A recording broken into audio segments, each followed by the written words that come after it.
Hey everybody, welcome back to Trekyards. I'm Captain Foley. I'm Commander Cockings, and we have a guest today who's been in the fan film world for a little bit of time. So please introduce yourself, and how should we know you? I am Nick Cook from Starship Intrepid. You can call me Captain Cook if you want to. And what is Intrepid then? What's the legacy that we're gonna add to today?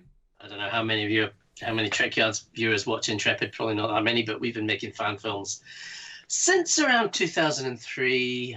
We've been involved in crossovers with Hidden Frontier. I've appeared on Star Trek Phase 2.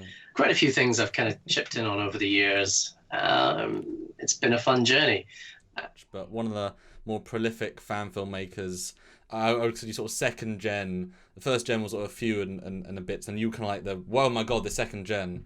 And then you sort of kept going for a long time, and you're still around, sort of, mostly. We're still around. I mean, we kind of came on the scene around about the same time New Voyages, which later became Phase 2, which later became New Voyages again, kind of cropped up. So, I mean, I remember, at the time I was chatting to like Rob Case from Hidden Frontier and James Cawley, and the guys from Exeter, Jim and Josh Johnson, interacted with them quite a bit in the day. Yeah, you had a large number of releases early on, and you kind of petered out a little bit, but now you're back with an Indiegogo campaign for this latest one. So what makes this story so special and so worth Indiegogoing? From our point of view, this is probably the most ambitious film we've done in a long time. I mean, we've mainly been concentrating on doing short films, kind of 5 to 10 minutes long the last few years. And we wanted to do something a little bit more ambitious, a little bit bigger again, something that was longer, a longer kind of narrative story. From a special effects point of view, from the space-based stuff, this again is some of our more ambitious stuff, but also not paying for things out of my own pocket and out of my crew members and cast pockets, and trying to scrimp and save pennies here and there to go towards the production.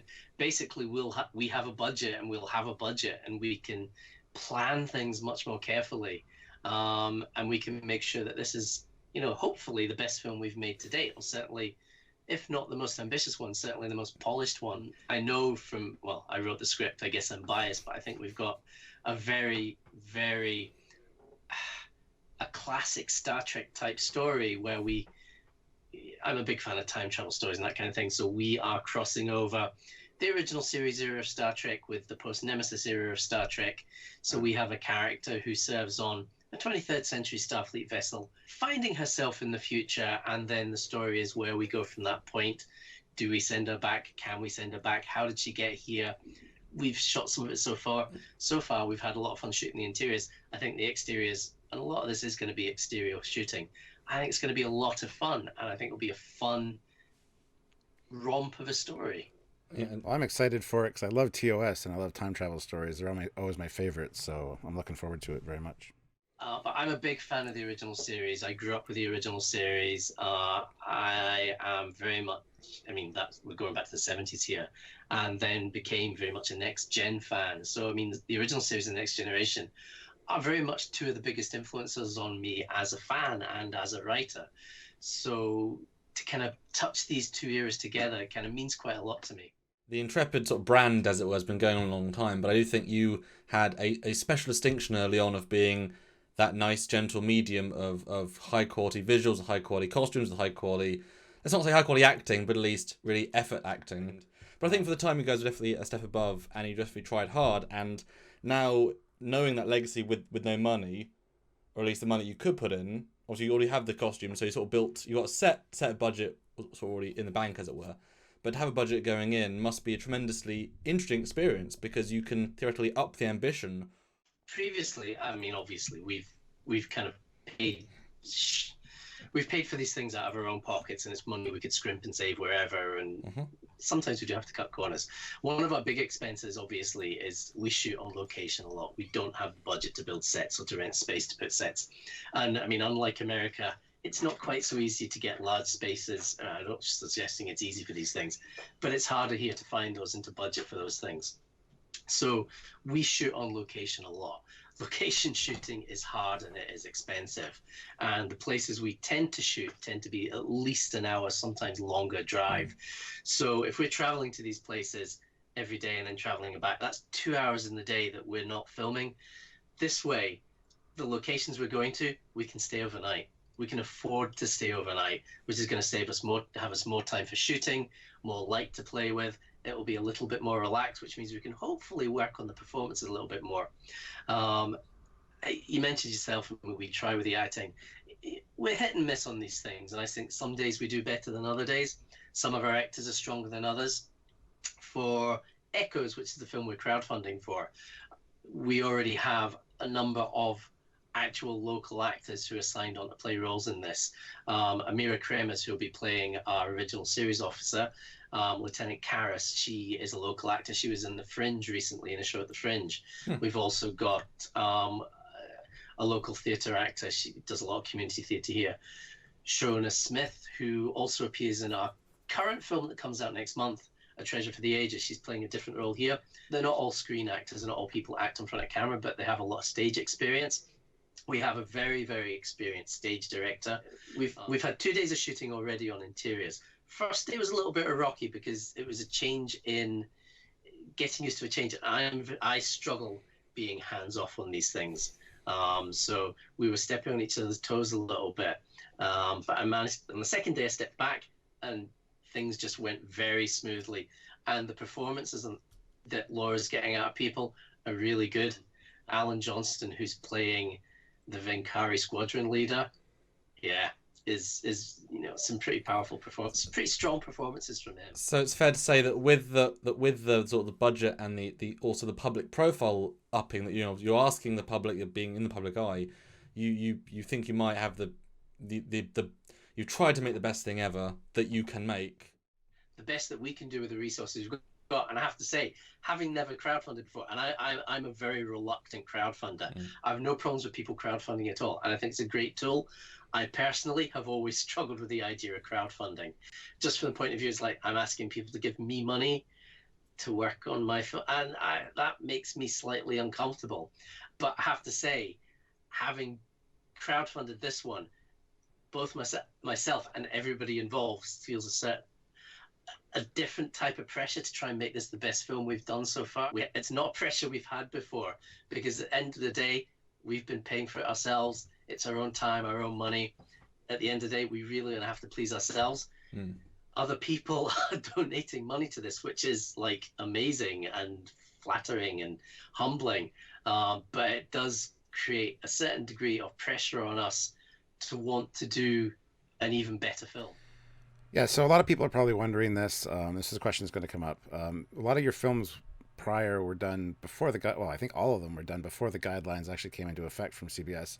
So has it been more difficult for you, or what challenge have you faced kind of adapting to those guidelines? Our most recent film, which is almost finished, we are releasing it next month, was shot we started work on that just after. I think we started work before the guidelines dropped, but we've started filming it after the guidelines dropped. To be honest, the guidelines don't make a huge amount of difference to us. I don't think we are necessarily working at the kind of level of films that would have to worry about it. I actually don't think anybody has to worry about the guidelines too much. I think we have to keep them in mind. But at the end of the day, my impression is that CBS is not particularly worried about fan films. They're not particularly concerned in stopping fan films. The guidelines give us a tool to let's acknowledge the spirit of the guidelines and adhere to the spirit of the guidelines. But if you're a couple of minutes over here or that kind of thing, I don't think they're particularly worried. Yeah, no, I mean, there's been dozens and dozens of fan films, dozens by the same artist in certain circumstances, with the same characters, the same stories, a lot of uniforms just cobbled together, a lot of uniforms professionally made, a lot of actors that have been in real productions and in real TV shows. And Temple Runner was the only one that I know of that's been contacted, and that was now a year and a half ago. And then we got a deal, I'm not going to say easily, but I worked to it, got it. And dozens of the fan films, not a single one. So if you look at percentage, just the pure percentage, how many of us have been talked to, it's like 5 in 30 years and 1 in 4 years, and that's me, and it was fine. It's just such a, you know what I mean? But we're all staying at this mid-level or lower. I've been working, and I'm not the only one. There's a few of us that have worked on fan films now, going back to like the early 2000s. And back then we knew we had to follow, adhere to certain kind of unofficial rules. Don't make money. Don't try and market yourself. Don't try and set yourself up as legitimate. And none of us did. They're giving us some leeway here. I don't think anybody has anything particular to worry about. Let's talk about visual effects now. I know that our very own Commander Cockings here has been doing some visual effects for you. So tell us a little bit about that process and how that's changed over the years, perhaps. It's interesting because when we first started working on fan films, I had a chap in Germany called Lee Andrew, who was doing visual effects for us. And I mean, for the time, Lee was producing very good effects, and he did all of our work up until probably about 4 or 5 years ago, up until he got pretty burned out on it, to be honest. We also had, and this is a bit bizarre, Dennis Bailey, who wrote for Star Trek The Next Generation a couple of times, did some effects work for us as well, which still strikes me as a slightly bizarre experience. But, Dennis is a good guy, and he's, chipped in for us a few times over the years. Working with Sam is very different because I am a slightly hands-off with the effects kind of thing. I'm more of a concept guy when it comes to effects. So I tend to say, this is what I want. And people throw ideas at me and go, yeah, okay, that's fine. If it's something that I particularly think, nah, I'll say, but generally, I just throw ideas out and descriptions out. And I mean, Sam's very good at translating some of those into, some pretty stunning effect shots. I have to say, James Avalos, who's been doing some work for us as well, he's been doing more storyboards for us recently. So he's started doing some storyboard work for Echoes. And I think that does help a lot, having the storyboard there. I am not a great guy when it comes to description. I'm a dialogue guy. I'm not a descriptions guy. That is not my strength at all. So, and I'm not someone particularly knowledgeable about visual effects. And I trust the fact that there are people like Sam or Lee or Dennis or John Carling or Leo Tierney, these people who actually know what they're doing, and they tend to keep me right and give me advice and things like that. So it's a very collaborative process, largely, I think, directed by the guys who are doing the effects work, to be honest, because they know far more about that stuff than I do. It's always the funnest. One of my favourite shots I did for you was the looking up at the station with the Intrepid, and I just put some extra ships in there because I'm like, that would work. And you're like, oh! I love that shot. And actually, I mean, that film, I mean, I've said this before, that film languished for years. And I think I was pretty dejected for it. I mean, we dropped the ball quite a lot when we did. The bulk of that was supposed to be exteriors, and we dropped the ball a lot when we were filming those. So a lot of the footage really wasn't that usable, and it took a lot of time to kind of salvage something usable for it. And we did some pickups over the years, but it kind of, we chip away at it, go back to chip away at it. I'd almost kind of lost hope for it. And I think Sam volunteering to do that effects work, I mean, the work you did for that really did reinvigorate my enthusiasm and actually made me go, you know what, we can actually get this thing finished. And I think had it not been for Sam, I think I'd probably still be looking at it from time to time going, I don't know. I remember I gently kept pushing you. You want to do more films, don't you, Nick? What are you doing next? What are you doing next? Come on, Nick. You've been doing too long. You can't stop, can you? Psychologically, that film was very much a kind of a bottleneck for me, and I think it stopped me doing a lot of stuff. I mean, when it comes to Intrepid, and I'm not minimizing what other people do, but a lot, I mean, it happens because not because I make it happen, because I want to make these films. You're driven. I have these ideas. I'm driven to do it. Everybody else loves doing it. They enjoy doing it. Some days it's really hard work, and everybody goes home going, oh. But I guess I'm the guy that drives it, and if I don't want to do it, I don't think anybody else would drive it here. So I guess it's my obsession, and my friends are kind enough to kind of help me see it through to reality.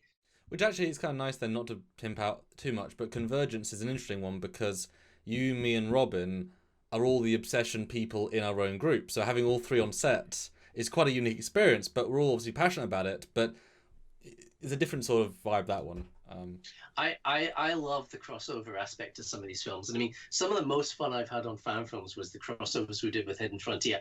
I love the guys in California. They are great. Rob is such a unassuming guy, and he's not a guy who's with an ego at all. But I love that collaborative nature of working on these crossovers, and that's one of the things that got me interested in Convergence. Like, oh, we could do that whole collaborative thing again. I could work with other teams, and that's the thing. I love coming in and working with other fan film productions because you learn things from doing it, and I come away from these things with a better understanding of how films are made, with more skills that I didn't have before, or improved skills that I had before. So I love working on these things. They're great. And basically, Nick, you've got such a good legacy here, and the fact that you still want to do them is great. And the fact that there's Indiegogo right now shows a lot about you and your process and wanting to evolve. And I'm helping do bits and bobs, and we've got new ships. We'll talk about those, I'm sure, at some point. There's now new things coming. We've got a new ship. There you go. I did it, Stuart. I know you were waiting for it. So go check it out. Go support them if you want to. I mean, they do a lot with a little, because they've always done so much with nothing in essence. So anything is going to be good. And you'll see Nick and Convergence, and maybe something else we'll see. There's cool things that will happen. And this is such a great group of, I think people who are now still active after the guidelines, after the couple of years of in between, are the most passionate, are the most wanting to put their own time in, because they came out the other end, you know?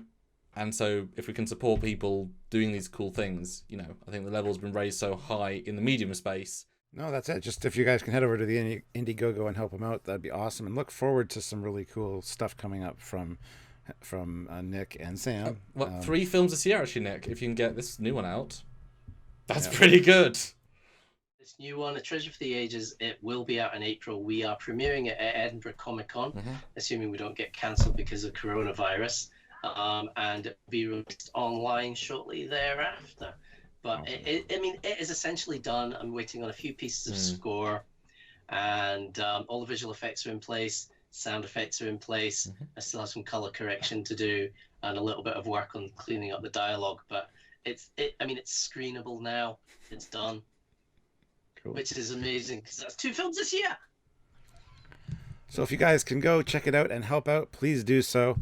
And I think that's going to be it for today from us. So thank you, Nick, for joining us again. It's always a pleasure to have you. And look forward to hearing more about the new ships, new aliens, all that cool stuff later. So there's a really cool space station in Intrepid. We'll talk about it at some point. I'm excited. So until next time, guys, he is Captain Foley. He is Commander Cockings. And he is that guy from Scotland. Perfect. Bye, guys. Bye, everybody.